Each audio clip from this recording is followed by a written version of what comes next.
kilala sa foreign divorce, nag-aargumentuhan sa Korte Suprema.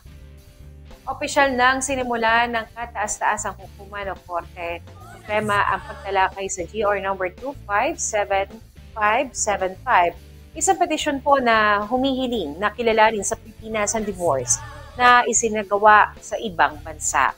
Pinuksan ng Korte Suprema ang oral arguments hinggil sa petisyong kilalanin ang visa ng foreign divorce at ang epekto nito sa kasal na naitala sa Pilipinas.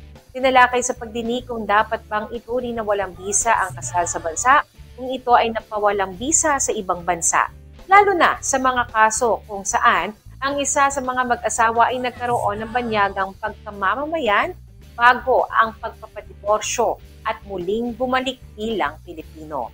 Base sa Office of the Solicitor General o OSG, dapat resolbahin ng Kongreso sa pamamagitan ng paggawa ng batas ang usapin ng divorce sa halip na ipaubaya lamang ito sa korte dahil nagbago na ang panahon at kailangan ng malinaw na legal na gabay para sa ganitong mga sitwasyon. Sa ilalim po ng Article 26, Paragraph 2 ng Family Code, maaaring kilalanin sa Pilipinas ang isang banyagang divorce kung ang asawang banyaga ang nagpa-divorce at naging malaya ng magpakasal muli.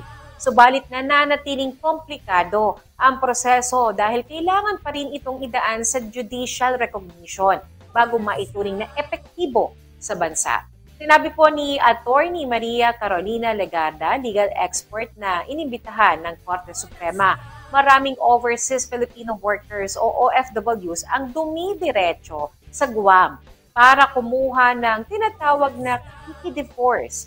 Ipinaliwanag niya na may 7 araw lamang na residency requirement sa Guam at maaaring matapos ang proseso sa loob ng halos 2 buwan kung pumapayag ang parehong mag-asawa.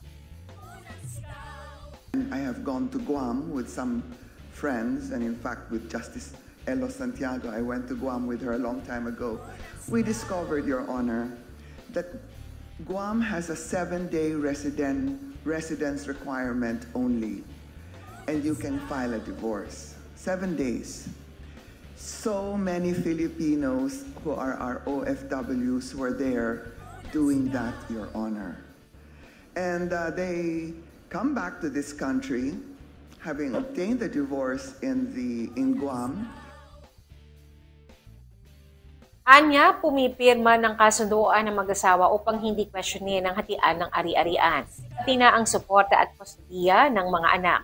Ito ang nagiging paraan upang mapabilis ang pagproseso ng kanilang paghihiwalay kahit walang divorce law dito sa Pilipinas. Matagal nang usapin sa Kongreso ang pagpasa ng isang divorce law sa bansa. Sa ngayong Pilipinas at Vatican City na lamang ang walang kumpletong batas sa divorce. Kaya maraming Pilipino ang napipilitang sumailalim sa annulment na isang matrabaho at magastos na proseso o humahanap ng alternatibong paraan gaya ng diborsyo sa ibang bansa.